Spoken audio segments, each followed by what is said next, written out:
E aí, galera, como é que vocês estão? Vocês estão bem? Eu espero que vocês estejam ótimos, né? Porque eu tô ótima. Deus tá comigo, não tenho com o que me preocupar, não é mesmo? Ai, gente, vamos lá. Eu vim esclarecer algumas dúvidas de algumas pessoas sobre a Bíblia. Que eu não vou esclarecer dúvida nenhuma, entendeu? Que eu não sou ninguém para esclarecer dúvida de ninguém aqui.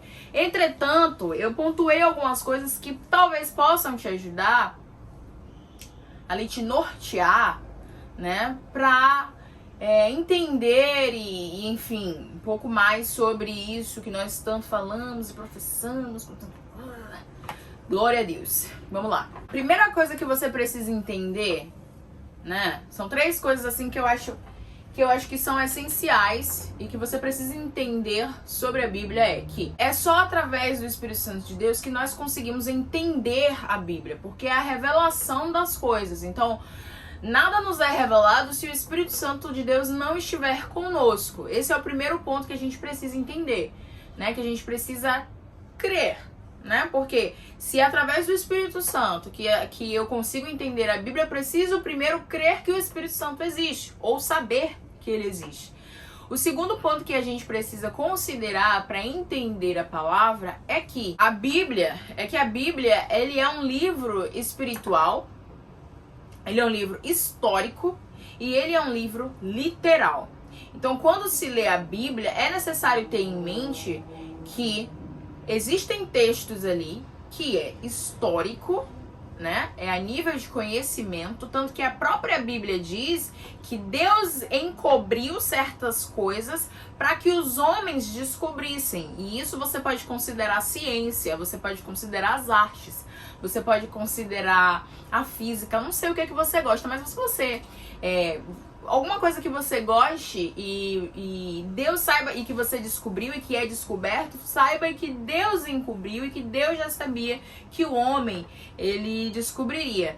E isso é chamado ciência, né? Então, ele é um livro histórico, a Bíblia é um livro histórico, a Bíblia é um livro espiritual, ou seja, há coisas ali que só serão entendidas através do Espírito mesmo, não tenho o que dizer. São coisas que vão acontecer no futuro, é revelação da palavra, é através da fé e da presença do Espírito Santo de Deus. E é um livro também literal. Tem muita coisa ali que é literalmente papum, né? Não matarás, não roubarás, não isso, não aquilo. Papum, acabou. Ok, Jéssica, mas o que isso quer dizer? Quando, no Velho Testamento, né, que é um ponto ali que muitas pessoas, cristãs ou não cristãs, ficam às vezes confusas por não entender, é que no princípio de tudo, Deus, ele era o governador da terra, né? O povo de Israel, eles não tinham governantes. Deus é que era o rei, Deus era o Senhor de Israel, ele mas aqui nesse contexto, Deus sendo o Senhor de Israel, Deus criou leis civis, morais e espirituais. Então aquele povo, ele precisava de alguns direcionamentos para que eles sobrevivessem e para que eles conhecessem a Deus, né? Então foram criadas leis civis, que a gente pode entender isso hoje como uma política mesmo, né? Você não pode fazer tal coisa, porque se você fizer, né? Você vai olho por olho, dente por dente. Você não vai matar uma pessoa porque você... A linguagem daquele povo era uma linguagem... Como é que eu posso dizer? O povo daquela época, que são milhares de anos atrás, eles eram extremamente brutos, eram um pessoal que só entendia as coisas na base da guerra. E aí Deus, ele vem e... Como que eu posso dizer? Ele adequa as coisas à realidade daquele povo. Então era um pessoal que olho por olho, dente por dente. Se você matar, porque se Deus viesse com amor, uma conversa de amor e que de Jesus e redenção, eles não iriam entender. Então, olha, se você mata, você vai morrer. Se isso, aquilo e aquilo outro. Então eram leis civis, que é hoje que a gente entende pela lei, né? A legislação que nós temos hoje. Essas, na verdade, corrigindo, elas são as leis morais. A louca. Corrigido, eu corrijo errado. Essas foram as leis morais. O que é certo e o que é errado. Porque o homem, por si só, naquela época, ele não tinha discernimento de saber o que era certo e o que é errado. E aí vem as leis civis. Naquela época não existia saneamento básico. Não existia muitas coisas, então por isso que as mulheres menstruadas, elas iam para um outro local, as pessoas doentes precisavam ser afastadas. Não é porque Deus agora estava escolhendo as melhores pessoas com os corpos mais perfeitos e excluindo a mulher. Não, eram leis civis. Vocês precisam seguir isso aqui porque, olha, ele não ia chegar, olha, vocês não têm saneamento básico ainda. Os caras não sabiam nem o que era saneamento básico. O que é isso que você tá falando? Entendeu? Então, assim, não pode ficar no meio das pessoas porque existem bactérias que se proliferam, etc, etc, etc. Então, as pessoas precisavam agora ficar afastadas. E também tem as leis espirituais, que são aquelas dos rituais mesmos que precisavam ser feitos numa casa porque aquele povo só entendia dessa forma. E a terceira coisa que a gente precisa considerar para entender a palavra é que é só através da presença do Espírito Santo mesmo. Não adianta uma pessoa que não tem a presença do Espírito Santo tentar ler a Bíblia que ela não vai entender nada. Ela vai perverter a palavra. Ela vai entender como ela bem quer e ela vai fazer o que ela bem quiser. Então não é assim que funciona. Não quer dizer que se hoje alguém tenta ler a palavra, ela não vai ter uma revelação. Porque aí existe o mover misterioso de Deus. Pode ser que uma pessoa não cristã querendo provar que a Bíblia ela tá errada, vá lá e leia, e aí o Espírito Santo haja e ela se convença de que Deus é maravilhoso mesmo, e é isso aí. Mas eu acho que essa é a coisa que poderia acontecer. Mas não quer dizer que você consegue entender se o Espírito Santo não fizer algo, certo? E aí, pra ratificar isso, né, de que sem a presença do Espírito Santo é impossível entender, lá em 1 Timóteo 1:5 diz o seguinte: mas o fim desta admoestação ou dessa pregação é o amor que procede de um coração puro, de uma boa consciência e de uma fé não fingida. Não adianta você querer ler para você fazer alguma coisa ali pro seu bel prazer. Das quais coisas alguns se desviaram, né, do coração puro, da boa consciência e da fé não fingida, e se entregaram a discursos vãos, querendo ser doutores da lei, embora não entendam nem o que dizem, nem o que com tanta confiança afirmam. Isso aqui também serve para aqueles cristãos que começam a criar doutrinas de homens para querer converter um povo ou trazer o povo manipulado, né? E nem eles entendem o que eles mesmos leram, porque não existe o conhecimento de que existe um espírito, que é através desse espírito que as coisas serão reveladas. Então essas coisas podem acontecer por pura ignorância mesmo de quem lê, ou até mesmo para manipulação de massas. E aí no 1:15 diz o seguinte, pulando lá, de 1 Timóteo 1:15, fiel é esta palavra e digna de toda a aceitação, que Cristo Jesus veio ao mundo para salvar os pecadores, dos quais eu sou o principal. Eu amo Paulo, porque Paulo ele se coloca numa condição, ele reconhece quem ele é. Ele não anula o que Cristo fez por ele, mas ele reconhece quem ele é.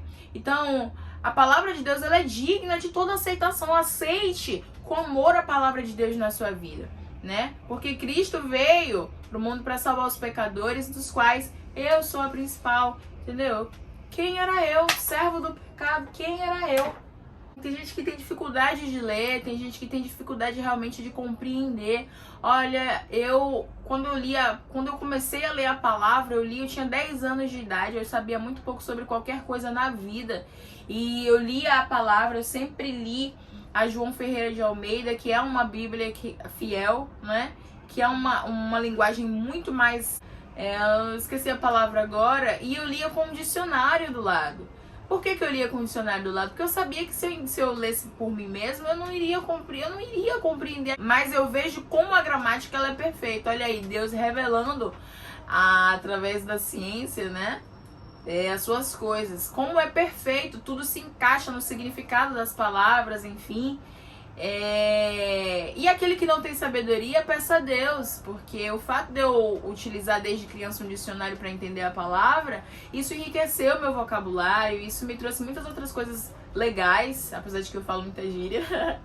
Mas olha os benefícios que trouxe. Então, quem não tem sabedoria, peça a Deus que Ele dá, olha, sem medidas, só pedir que Ele dá. Para aquelas pessoas que não acreditam na Bíblia como sendo a palavra de Deus, né? Muitos me questionam sobre os livros apócrifos, muitos me questionam sobre eu acreditar de fato que a Bíblia é realmente a vontade de Deus e é o manual, né? Chamo de manual da vida. Por que eu creio nisso? Por que muitos acreditam... Muitos acreditam que a Bíblia foi alterada. Eu não acredito que a Bíblia ela tenha sido de fato alterada. Porque a Bíblia também diz, ai daqueles que acrescentarem um tio ao livro dessa lei. E nós sabemos que na gramática, pelo menos na norma culta brasileira, se você altera uma preposição que seja ou uma vírgula, todo o sentido da palavra, acho que não é só na norma culta brasileira não, é em qualquer linguagem. Se você altera uma vírgula, uma preposição que seja, o sentido da frase, o sentido do texto, ele muda completamente. Então a Bíblia, ela está me assegurando que ai daquele que alterar uma vírgula sequer do livro da lei, que é a palavra de Deus. Então eu creio nisso, e ainda que alguém tenha feito isso em algum momento, quem vai pagar é essa pessoa. Para mim não vai recair nada, porque eu simplesmente criei, né?